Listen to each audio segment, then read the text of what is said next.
श्री कल्कि। ओम नमो भगवते वासुदेवाय। 30 सालों बाद सूर्य भगवान और शनि देव का खतरनाक योग बनने जा रहा है 16 अगस्त 2024। और उसके बाद जो समय अपना उत्पात, अपना अलग ही रंग दिखलाएगा, वो दुनिया किस प्रकार से देखेगी, ऑलरेडी उसकी नींव रखी जा चुकी है। प्लैनेटरी वॉर लगातार चलता चला जा रहा है, जिसका इफ़ेक्ट पूरी दुनिया पर पड़ रहा है। सूर्य और शनि आपस में पिता और पुत्र, लेकिन बनती बिल्कुल नहीं है। सिंह राशि में स्वराशि सूर्य की वो गोचर करेंगे 16 अगस्त, और स्वराशि शनि भी हैं कुंभ में, और दोनों बिल्कुल 180 डिग्री के गोचर में रहेंगे। उनका ये युति बनना दोनों के बीच 30 सालों बाद कैसा असर डालेगा दुनिया पर, ये खुद दुनिया देखेगी जब 16 अगस्त आएगा उसके बाद। लेकिन अब जो आग लग चुकी है पूरी दुनिया में, क्या वो इतनी जल्दी बुझेगी? अंत से एक नई शुरुआत हो चुकी है, और भगवान कल्कि ने दिखला दिया कि वास्तव में कंट्रोलिंग पावर केवल और केवल उनके ही हाथ में है। पाकिस्तान जल उठा, अफ़गानिस्तान जल गया, बांग्लादेश जल रहा है, श्रीलंका भी जल चुका। अब किसकी बारी?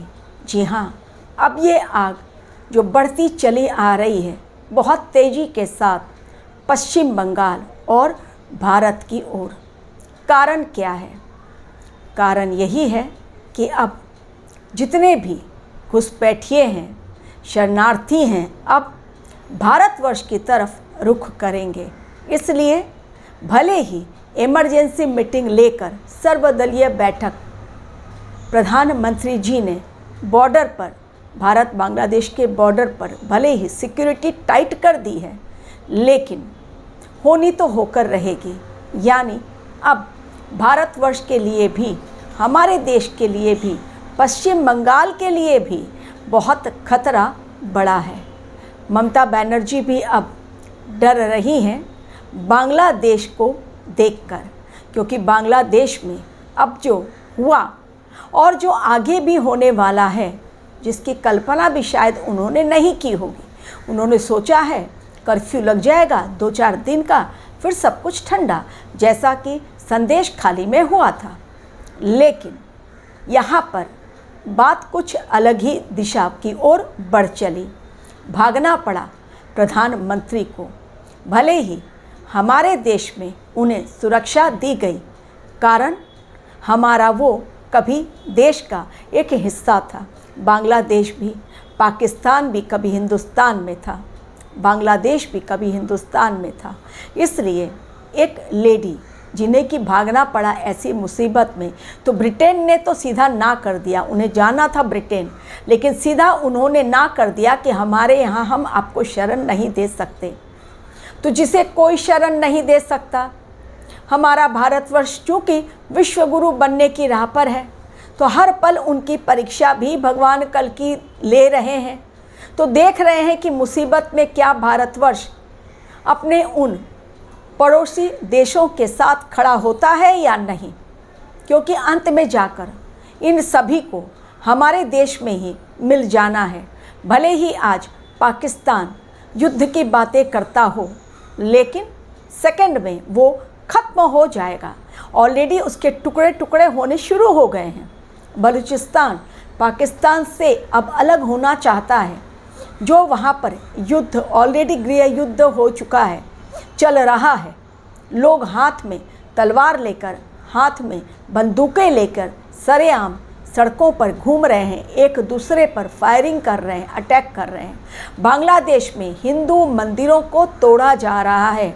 हिंदुओं पर बड़ा भारी खतरा मंडरा रहा है। अगर इसे समय रहते भारतवर्ष ने देखकर उस आने वाली आपदा को, जो हमारे देश की ओर बहुत तेज़ी के साथ बढ़ रही है, ऑलरेडी कदम उठाए जा चुके हैं, लेकिन अलर्ट 24/7 यदि नहीं रही हमारी सरकार, और यदि जो भी विपक्षी दल हैं, जो इंडी अलायंस के जो भी दल हैं, अगर उन लोगों ने सबने मिलकर यूनिटी नहीं दिखाई, तो भारतवर्ष भी नेक्स्ट बांग्लादेश बन सकता है, और बांग्लादेश ऑलरेडी पाकिस्तान बन चुका है। तो यदि हमारे देश में शरणार्थियों को आने से रोकना है तो सिक्योरिटी ऑलरेडी टाइट कर दी गई है, लेकिन वहाँ पर भी 24/7 पहरा देना है और शरणार्थियों को आने से रोकना है, नहीं तो हमारे देश में भी वो उत्पात मचेगा जिसकी तैयारी ऑलरेडी मिल रही है संकेतों के माध्यम से। तो जिसने भी भगवान कल्कि के संकेतों की अनदेखी की, अब संकेतों की अनदेखी के भयंकर परिणाम भुगत रहे हैं लोग। लेकिन अब आने वाले समय में हिंदुओं पर बहुत बड़ा खतरा मंडरा रहा है। हिंदुओं पर प्रहार होगा, चाहे वो पाकिस्तान हो, चाहे तालिबान हो, चाहे अफ़गानिस्तान हो, चाहे बांग्लादेश हो, चाहे श्रीलंका हो, कहीं पर भी हिंदू सुरक्षित नहीं हैं। तो जब हिंदुओं पर इतना बड़ा खतरा मंडरा रहा है, अंत में जाकर जीत तो सनातनियों की होनी ही है। हिंदू वर्ग भी बचेगा डेफिनेटली, लेकिन उसके पहले ये जो संकेत हैं कैसे अपने आप को प्रोटेक्ट करें, तो बहुत बड़ा संकेत कि अब इस समय आपदा की घड़ी में एक दूसरे पर आरोप नहीं मढ़ना है। जो भी सरकार आ गई है, अब उसी के साथ मिलकर दूसरे देश के लोग, भले ही वो हमारा पड़ोसी देश क्यों ना हो, हमारे देश पर अटैक न करें। घुसपैठियों को रोकना है ताकि हमारा देश फिर से एक बार बवाल का महा सेंटर ना बन जाए। और इसलिए जब आज बहुत अच्छा लगा कि प्रधानमंत्री के साथ इंडी अलायंस के हर दल का एक एक नेता बैठा टेबल पर, उस चर्चा में उसने भाग लिया कि किस प्रकार घुसपैठियों को रोका जाए। बांग्लादेश के प्रधानमंत्री को क्यों हमारे देश में शरण देनी पड़ी, अभी भी वो बहुत सेफ जोन में हैं, लेकिन कहाँ है बहुत कम लोगों को पता है। बांग्लादेश में जो हाल अभी चल रहा है, भले ही सेना कह रही है कि हम लोग जल्दी ही कंट्रोल कर लेंगे, अंतरिम सरकार अब अपने हाथ में कंट्रोल ले रही है, लेकिन फिर भी वहाँ पर हिंदू रो रहे हैं, चीख रहे हैं, चिल्ला रहे हैं। हिंदुओं के होटल पर प्रहार किया जा रहा है, जिंदा जला दिया जा रहा है हिंदुओं को, और हिंदू मंदिरों पर भी बहुत अधिक प्रहार करके उन्हें भी तोड़ा जा रहा है।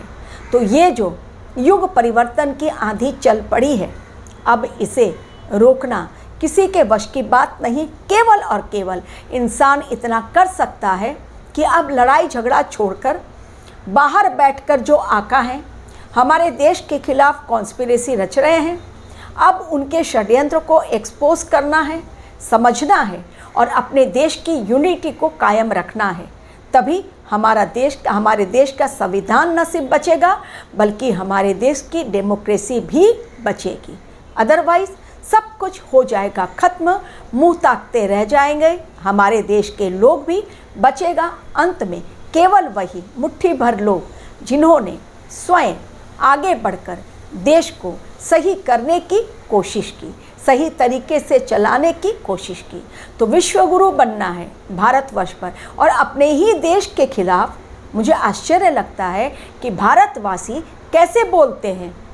एक व्यूअर ने मुझे क्वेश्चन किया, लिखा कमेंट में, क्वेश्चन तो नहीं कमेंट में लिखा कि अब जल्दी ही भूखमरी भारत में आएगी, तो क्या खुशी होगी? कैसी आइडियोलॉजी लेकर आप लोग भारतवर्ष में रह रहे हैं? अपने ही देश के खिलाफ जहर उगलना। तो अगर बाहर वाले हमारे देश पर 13 मुस्लिम कंट्रीज़ अटैक करते हैं, जो ऑलरेडी यूनाइटेड होना शुरू कर दिए हैं 13 मुस्लिम कंट्रीज़, तो फिर दूसरों को क्यों दोष देना? पहले खुद के गिरेबान में झांक लो। जहाँ का अन्न जल खाया, अब नरेंद्र मोदी के कारण इतनी नफरत कि खुद ही इनवाइट कर रहे हैं कि हमारे देश में जल्दी ही भूखमरी आएगी। तो मैं बता देना चाहती हूँ ऐसे लोगों को जो सोच रहे हैं कि उनको लड्डू खाने को मिलेंगे अगर हमारे देश में भूखमरी आ जाएगी। जी नहीं, हमारे देश में भूखमरी कभी भी नहीं आएगी, अकाल कभी भी नहीं पड़ेगा, क्योंकि इसकी रक्षा स्वयं महाकाल भगवान कल्कि, देवी देवता गण जब कर रहे हैं, डिवाइन सोर्स कर रहे हैं, ऋषि मुनि गण जो हज़ारों सालों से जिंदा हैं, ज्ञानगंज में धरती पर उतर चुके हैं बचाने के लिए कि हमारा भारतवर्ष किस प्रकार बचे, जिन्होंने भारतीय संस्कृति को आज तक जीवित रखा। यही है सनातन संस्कृति, इसी को लेकर आगे बढ़ना है। तो मत बोलिए अपने ही देश के खिलाफ अपने देश में रहकर, क्योंकि बाहर बैठे जो हैं हमारे देश के दुश्मन, उन्हें मौका मिलता है, वो षड्यंत्र रच रहे हैं। बांग्लादेश के खिलाफ भी एक बहुत बड़ा षड्यंत्र रचा गया, लेकिन अब किसी को वो षड्यंत्र दिख नहीं रहा है। लोग यही कह रहे हैं कि वो डिक्टेटरशिप उन्होंने अप्लाई किया, इसके लिए उनको पद से हटाना पड़ा। चाहे जो भी हो, लेकिन आने वाला समय यदि कर्म सही तो मंजिल तक पहुंचेगा इंसान, यदि कर्म गलत तो सीधा ऊपर से नीचे हो जाएगा धड़ाम। अब आपके ऊपर डिपेंड करता है कि किस प्रकार के कर्म, किस प्रकार की वाणी और किस प्रकार का मन आपको रखना है। कहाँ रह रहे हैं आप, इसे सोचिए और कभी भी अपने देश के खिलाफ कम से कम मत जहर उगलिए, क्योंकि वो जहर उगल रहा है वही जिसके मन के अंदर भरा हुआ है जहर। तो अब का समय यूनाइटेड होने का है, ताकि हमारे देश में जो आने वाले समय में बवाल मचने वाला है वो तो मचेगा ही, उससे कोई नहीं रोक सकता, शांति भरा माहौल नहीं रहेगा। लेकिन उसमें भी जिस प्रकार कोरोना के टाइम से हम लोग बाहर निकल कर आए, तो उस तूफान से भी हम लोग कैसे बाहर निकलें, यूनाइटेड होकर सबको अपनी पॉजिटिव वाइब्स अपने देश के लिए क्रिएट करनी है। Thank you very much for watching my video.